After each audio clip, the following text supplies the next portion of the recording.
¿Qué se elige cuando se elige kirchnerismo? Antes de empezar con este video, me gustaría hacer una pequeña revisión histórica. Mucho se habla de la década del 70, mucho se habla de un golpe militar, mucho se habla del 24 de marzo del 76. Pero ¿qué sucedió antes? Antes, durante e incluso después. Bueno, un poco de eso vamos a hablar en este video.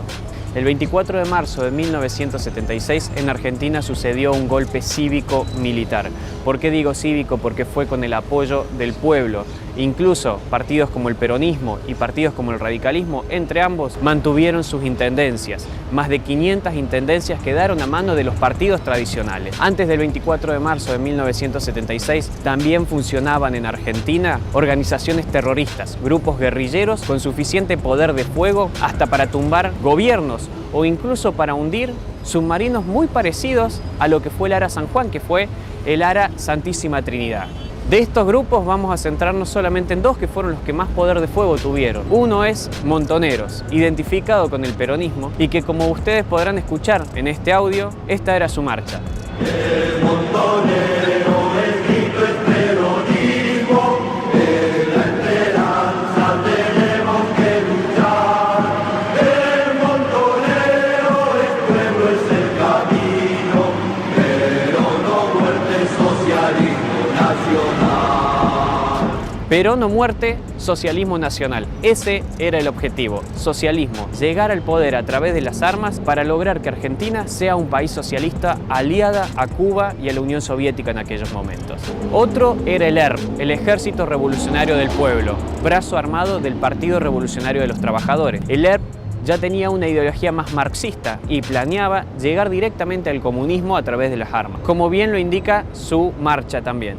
Va marchando al combate por el camino del Che, con su bandera en la mano y sin dejarla caer, por la patria socialista como consigna final, la etapa capitalista para siempre morirá. Estos dos grupos tenían el objetivo de llegar al gobierno a través de las armas. Ambos tenían suficiente poder de fuego que tenían hasta fábricas de armas propias, tenían sus propias imprentas, tenían sus propias organizaciones donde manejaban hasta secuestros. Pocos saben que en la provincia de Córdoba se secuestró, torturó y asesinó a un diplomático, a un cónsul de los Estados Unidos. Ese era el poder de fuego que tenían estas organizaciones. ¿Y ahora qué tiene que ver el kirchnerismo con todo esto? Ahora te lo cuento. Carlos Zanini, uno de los miembros de la mesa chica del kirchnerismo, que fue ministro de gobierno de la provincia de Santa Cruz, diputado por la provincia de Santa Cruz, secretario legal y técnico de la Presidencia de la Nación desde el 2003 al 2015. Luego de esto fue elegido por Cristina Kirchner como candidato a vicepresidente para acompañar la fórmula de Daniel Scioli, candidato a presidente. Este personaje, que es de la entera confianza de Cristina Kirchner, en los años 70 se lo conocía como el Chino, no solamente por su rasgo facial, sino que se lo conocía como el Chino por ser admirador, por ejemplo, de Mao Zedong y de la Revolución China. También este hombre participó en la década de los 70 en el partido Vanguardia Comunista. Otro de los personajes es Carlos Kunkel, Mario o Paco como su nombre de guerra lo indica. Carlos Kunkel fue expulsado del peronismo en el año 1974 por traidor y estafador. Es el mismo que luego participó en la Operación Primicia, donde un grupo de guerrilleros realizó un ataque terrorista casi de película. En este ataque murieron 12 integrantes del ejército argentino, de los cuales la mayoría eran soldados conscriptos, que simplemente estaban cumpliendo su función de hacer el servicio militar obligatorio. En este ataque se inmortalizó la frase del valiente Herminio Luna: "Acá no se rinde nadie, mierda". En este ataque se intentó tomar el regimiento de Monte 29, el segundo en poder de fuego de todo el ejército. Se copó el aeropuerto internacional conocido como el Pucu. Se secuestró un avión de Aerolíneas Argentinas con más de 100 civiles a bordo y toda la tripulación. La huida de los subversivos se dio en este mismo avión de Aerolíneas Argentinas y en otro avión de 4 plazas, un Cessna. el avión de Aerolíneas Argentinas aterrizó en una finca de Formosa, mientras que el otro en una arrocera de Corrientes. Este Kunkel es el mismo que fue diputado por el Frente para la Victoria, es el mismo que fue subsecretario presidencial y es el mismo que fue vicepresidente del Consejo de la Magistratura.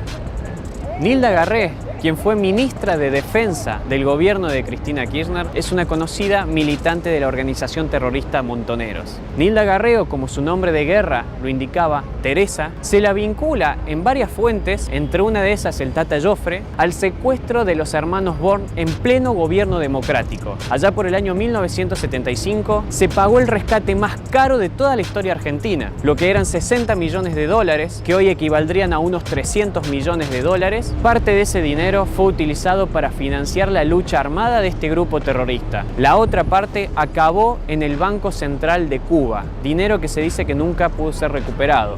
Nilda Garré se casó con Juan Abal Medina, el hermano de uno de los fundadores de Montoneros, Fernando Abal Medina. Fernando participó en el secuestro y asesinato del expresidente de la Nación, Pedro Eugenio Aramburu. Y con canciones como estas, Montoneros se reía de esa muerte. Había una que era: con los huesos de Aramburu, con los huesos de Aramburu, vamos a hacer una escalera, vamos a hacer una escalera. Para que los chicos de la villa lleguen hasta el cielo, ¿no? Con los huesos de Aramburu, con los huesos de Aramburu, vamos a hacer una escalera, vamos a hacer una escalera, para que llegue hasta el cielo, nuestra Evita Montonera. Es por eso que tenemos que tener memoria y no nos tenemos que olvidar cómo Nilda Garré perseguía ideológicamente a todo militar en actividad o retirado que se animaba a levantar la voz por la verdadera historia de los 70. Recordemos un caso donde dejaron afuera de la fuerza a militares que habían participado en un acto en memoria de las víctimas civiles y militares de la guerrilla. No nos debe sorprender tampoco que cuando se la designó a Nilda Garré como ministra de Defensa, fue el mismo partido, Patria Grande, un partido de izquierda y alineado al Foro de San Pablo, que salió a apoyar esa designación. Eduardo Luis Duhalde, quien fue secretario de Derechos Humanos de la Nación del 2003 al 2012, poco se puede decir que sea representante de los derechos humanos.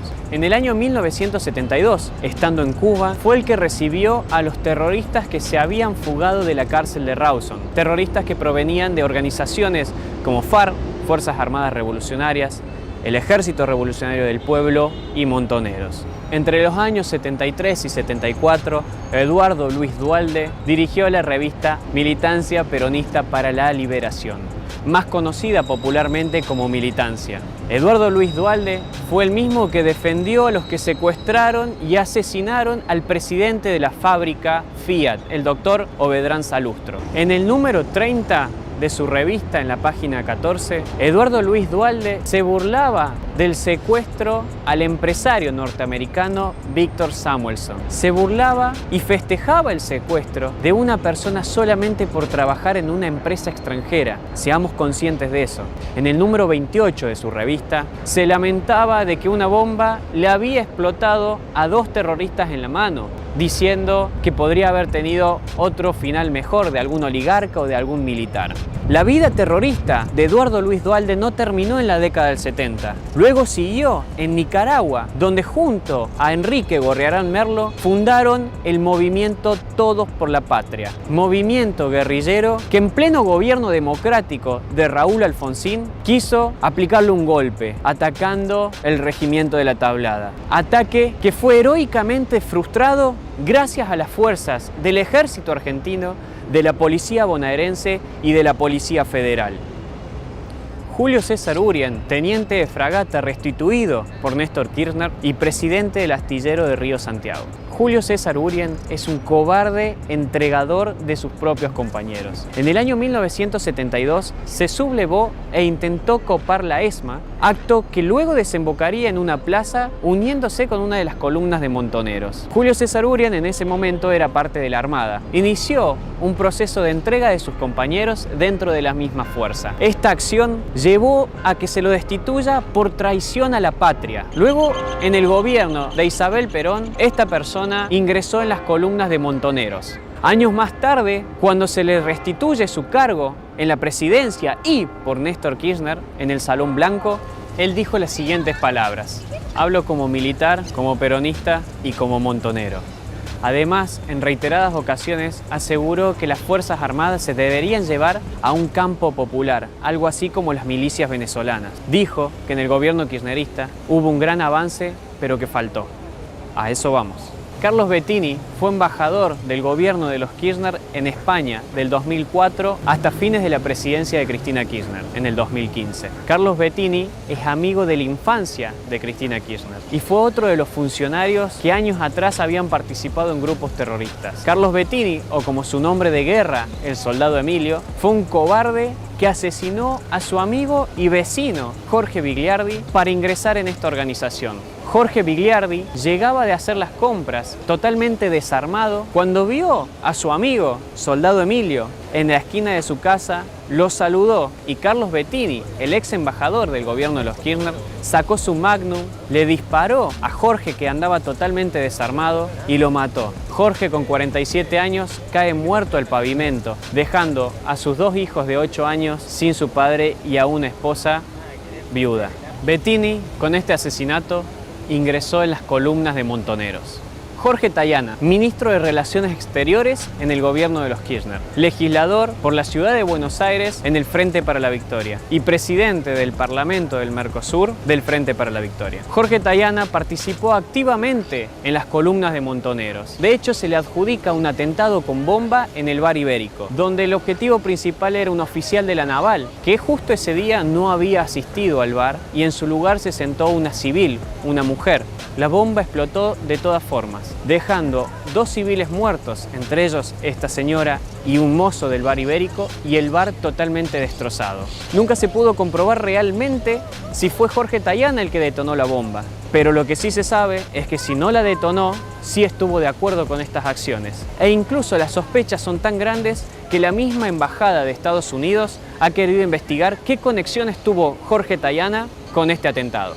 Esteban Rigui fue Procurador General de la Nación en el gobierno de los Kirchner. Además, fue el ministro de Interior en el gobierno de Héctor Cámpora. El 25 de mayo de 1973, Esteban Rigui fue el que firmó el decreto que liberó a más de 300 guerrilleros de las cárceles, tanto presos comunes como presos guerrilleros que habían tenido su juicio y su sentencia dictado por la Cámara Federal en lo penal.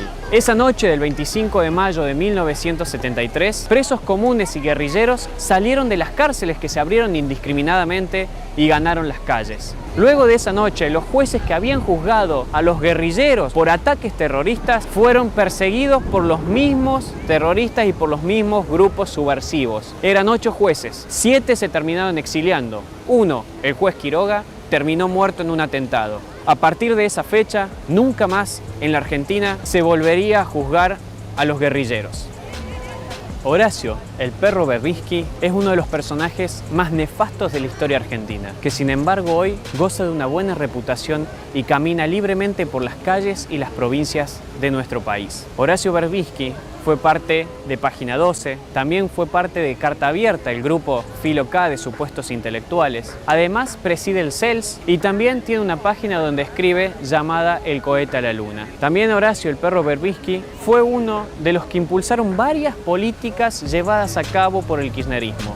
El perro Berbisky, como era su nombre de guerra, participó en la cúpula de Montoneros y está acusado por sus mismos compañeros de ser un entregador de ellos mismos en la llamada contraofensiva. Es uno de los 7 miembros de la inteligencia de Montoneros que aún quedan vivos. Una de las participaciones que se le adjudica al perro Berbisky es una bomba puesta en la Superintendencia de la Policía Federal en el horario de almuerzo, donde murieron 23 personas, entre ellos un civil, y dejó más de 60 heridos. Este personaje hoy es aplaudido por el kirchnerismo y es un asesino que, sin lugar a dudas, si el kirchnerismo llegara a triunfar, será llamado.